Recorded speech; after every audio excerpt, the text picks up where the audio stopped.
ಪರಮಪೂಜ್ಯ ಎಲ್ಲ ಸ್ವಾಮೀಜಿಗಳೇ, ಸಾಮಾಜಿಕ ಧಾರ್ಮಿಕ ಶೈಕ್ಷಣಿಕ ಮುಖಂಡರುಗಳೇ, ನನ್ನ ಮುಂದಿರುವ ಎಲ್ಲ ಗುರು ಹಿರಿಯರೇ, ಸೋದರರೇ, ಮಿತ್ರರೇ, ನೂತನವಾದ ಮಂತ್ರವೇದಂತ ಎಲ್ಲ ನಮ್ಮ ಮಧುವರರೇ ಹಾಗೂ ಇನ್ನಿತರ ನಮ್ಮ ಸೋದರರು,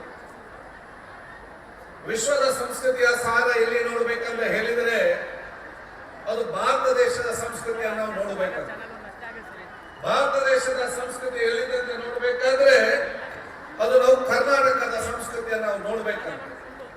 ಕರ್ನಾಟಕದ ಸಂಸ್ಕೃತಿ ಎಲ್ಲಿದೆ ಅಂತ ನೋಡ್ಬೇಕಾದ್ರೆ ಅದು ರಾಯಚೂರು ಜಿಲ್ಲೆಯಲ್ಲಿ ಇವತ್ತು ನಾವು ನೋಡ್ಬೇಕಂತೆ. ರಾಯಚೂರು ಜಿಲ್ಲೆಯ ಸಂಸ್ಕೃತಿ ಎಲ್ಲಿ ಕಾಣ್ತಂತ ಹೇಳಿದ್ರೆ ಸಿಂಧನೂರಿನ ಈ ನಗರದಲ್ಲಿ ನೀವು ಸೇರಿದಂತೆ ನಮ್ಮ ಇಡೀ ನಮ್ಮ ರಾಷ್ಟ್ರದ ಸಂಸ್ಕೃತಿ ನೋಡ್ಲಿಕ್ಕೆ ಸಿಕ್ಕಂತ ಹೇಳಲಿಕ್ಕೆ ನಾನು ಇವತ್ತು ಬಯಸ್ತೇನೆ.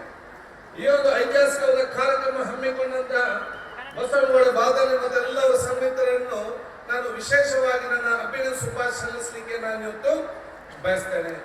ಬಹುಶಃ ಇವತ್ತು ಒಬ್ಬ ಜನಪ್ರತಿನಿಧಿಯಾಗಿದ್ದುಕೊಂಡು, ಯುವಕರಾಗಿದ್ದುಕೊಂಡು, ಸಾಮಾಜಿಕವಾದ ಕೆಲಸ ಜೊತೆಯಲ್ಲಿ ಇನ್ನಿತರ ಆ ಕೆಲಸ ಕಾರ್ಯ ಮಾಡಿಕೊಂಡು ಜನರ ಹೇಗೆ ಸಂತೋಷ ನೀಡಬಹುದಂತ ಹೇಳಿ ಬಹುಶಃ ಎಲ್ಲ ನಮ್ಮ ಜನಪ್ರತಿನಿಧಿ ಯುವಕರಿಗೆ ಅದು ಬಸವನಗೌಡ ಬಾದಾಮಿ ತೋರಿಸಿಕೊಟ್ಟಿದ್ದಾರೆ ಅಂತ ಹೇಳಲಿಕ್ಕೆ ನಾನು ಇವತ್ತು ಬಯಸುವುದು.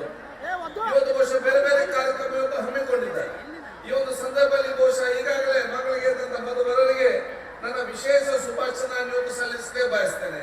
ಅದು ಕೂಡ ಎಲ್ಲಾ ಜಾತಿ ಎಲ್ಲ ಮತ್ತೆಲ್ಲ ವರ್ಗದವರು ಬಹುಶಃ ಇವತ್ತು ಇಲ್ಲಿ ಈ ಕಾರ್ಯಕ್ರಮ ಅವರಿಗೆ ಒಂದು ಅವಕಾಶ ಮಾಡಿಕೊಡುವ ಮೂಲಕ ನಮ್ಮ ಮಣ್ಣಿನ ಮೂಲ ಸಂಸ್ಕೃತಿಗೆ ದೊಡ್ಡ ಮಟ್ಟ ಗಟ್ಟಿಗೊಳಿಸಿದ ಕೆಲಸ ಇವತ್ತು ಮಾಡಿದ್ದೀರಂತ ಹೇಳಲಿಕ್ಕೆ ನಾನು ಇವತ್ತು ಇಚ್ಛಿಸುವಂತದ್ದು. ಅದಕ್ಕೆ ತಾವು ಯಾರೆಲ್ಲ ಇವತ್ತು ಮಧುವರರಿದ್ದೀರಾ, ನಿಮ್ಮ ಇಡೀ ರಾಜ್ಯ ಜನತೆ ಪರವಾಗಿ ನನ್ನ ಶುಭಾಶಯ ಸಲ್ಲಿಸಿಕೊಂಡು ದೇವರು ನಿಮಗೆ ದೀರ್ಘಾಯುಷ್ಯ, ಆರೋಗ್ಯ, ಶಕ್ತಿ, ಸಂಪತ್ತು, ಅತ್ಯುತ್ತಮವಾದ ದಾಂಪತ್ಯ ಜೀವನ ಶಾಶ್ವತ ಕೊಡುವ ಅವಕಾಶ ಆಗಿಕೊಂಡು ಬಹುಶಃ ಮುಂದಿನ ಅತ್ಯಂತ ಸಂತೋಷದ ನಿಮ್ಮ ಜೀವನ ಸಾಗಿಸಿ ಎಂದು ಶುಭಾಶಯ ನಾನು ಇವತ್ತು ಸಲ್ಲಿಸ್ತೇನೆ. ಅದೇ ರೀತಿ ನಮ್ಮ ಸೋದರಿ ಕೂಡ ಇವತ್ತು ಇನ್ನಿತರ ಕಾರ್ಯಕ್ರಮ ಹಮ್ಮಿಕೊಂಡಿದ್ದಾರೆ. ಅದಕ್ಕೆ ನಿಮ್ ಕೂಡ ಶುಭಾಶಯ ನಾನು ಇವತ್ತು ಸಲ್ಲಿಸಿ, ಆರೋಗ್ಯವಂತ ತಾಯಿ ಮತ್ತು ಆರೋಗ್ಯವಂತ ಮಗು ಅದು ನಮ್ಮ ದೇಶದ ಅತ್ಯಂತ ದೊಡ್ಡ ಆಸ್ತಿ ಮತ್ತು ಸಂಪತ್ತು ಅಂತ ಹೇಳಲಿಕ್ಕೆ ನಾನು ಇವತ್ತು ಬಯಸ್ತೇನೆ. ಅದಕ್ಕಾಗಿ ನಿಮ್ಮೆಲ್ಲರಿಗೂ ಕೂಡ ಇವತ್ತು ಆರೋಗ್ಯವಂತರಾಗಿದ್ದುಕೊಂಡು ನಿಮ್ಮೆಲ್ಲರಿಗೂ ಕೂಡ ಆರೋಗ್ಯವಂತ ಮಗು ಇರುವಂತ ಅವಕಾಶ ಆಗಲಿ. ನಿಮ್ಮ ಮಗು ಬಹುಶಃ ಮುಂದಿನ ದಿನಗಳಲ್ಲಿ ಅದು ಮಗ ಇರಲಿ ಮಗಳಿರಲಿ ಭವಿಷ್ಯ ದಿನಗಳಲ್ಲಿ ಅವ್ರು ಬಹುಶಃ ನಿಮ್ಮ ತಂದೆ ತಾಯಂದಿರ ಆಸ್ತಿ ಸಂಪತ್ತು ಮಾತ್ರ ಅಲ್ಲ, ಈ ಸಾಮಾಜಿಕ ಸಂಪತ್ತು ಮಾತ್ರ ಅಲ್ಲ, ಈ ದೇಶ ಸಂಪತ್ತಾಗಿ ಇವತ್ತು ಅವಕಾಶವನ್ನು ದೇವರು ಕಲ್ಪಿಸಿ ಅಂತ ಹೇಳಲಿಕ್ಕೆ ನಾನು ಇವತ್ತು ಇಚ್ಛಿಸ್ತೇನೆ. ನಾನು ಬಹುಶಃ ಇಲ್ಲಿ ಒಬ್ಬ ಸಭಾಧ್ಯಕ್ಷರಿಗಿಂತಲೂ ಬಸವನಗೌಡ ಬಾದಲ್ಲಿ ಒಬ್ಬ ಸನ್ಮಿತ್ರರಾಗಿ ನಾನು ಭಾಗವಹಿಸಿ ಅತ್ಯಂತ ಸಂತೋಷ ಪಡ್ತೀನಿ. ನಾನು ಅತ್ಯಂತ ಸಣ್ಣ ಯುವಕನಾಗಿದ್ದಂಥ ಸಂದರ್ಭದಲ್ಲಿ ಬಹುಶಃ ನಾವು ಆತ್ಮನಾಗಿದ್ದೆವು. ಅವರ ಸಾಮಾಜಿಕವಾದ ಕಲಕಲಿ ಜೊತೆಗೆ ಅತ್ಯುತ್ತಮವಾಗಿ ಬಹುಶಃ ಇವತ್ತು ಬಂದು ಈ ಒಂದು ಹಂತಕ್ಕೆ ನಿಂತು ಸರ್ವರ ಪ್ರೀತಿಗೆ ಇವತ್ತು ಪಾತ್ರರಾಗಿದ್ದಾರೆ. ಆದ ಕಾರಣ ಬಹುಶಃ ಈ ಒಂದು ಕಾರ್ಯಕ್ರಮ ಮುಖಾಂತರ ತಾವು ಬಹುಶಃ ರಾಯಚೂರು ಜಿಲ್ಲೆಗೆ ಮಾತ್ರ ಅಲ್ಲ, ಕರ್ನಾಟಕ ಮಾತ್ರ ಅಲ್ಲ, ಇಡೀ ಒಂದು ದೇಶಕ್ಕೆ ಒಂದು ಸಂದೇಶ ಕೊಡುವ ಕೆಲಸವನ್ನು ಸಿಂಧನೂರನ್ನು ತಾವು ಇವತ್ತು ಮಾಡಿದ್ದೀರಂತ ನಾನು ಕೂಡ ಹೇಳಲಿಕ್ಕೆ ನಾನು ಇವತ್ತು ಬಯಸ್ತೇನೆ. ಅದಕ್ಕಾಗಿ ನೀವು ಅತ್ಯಂತ ಯಶಸ್ವಿ ಒಂದು ಕಾರ್ಯಕ್ರಮ ಇವತ್ತಾಗಲಿ.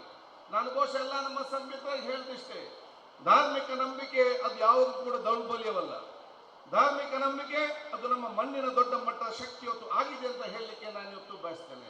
ಅದಕ್ಕಾಗಿ ನಾವೆಲ್ಲರೂ ಕೂಡ ಪ್ರೀತಿ, ವಿಶ್ವಾಸ, ಸೋದರತೆ, ಸರ್ವ ಧರ್ಮದ ಸಂದೇಶ ಕೂಡ ಎಲ್ಲರೂ ಕೂಡ ಪ್ರೀತಿ, ವಿಶ್ವಾಸ, ಸೋದರತೆ ಸಮಾಜ ನಿರ್ಮಾಣ ಮಾಡಬೇಕು.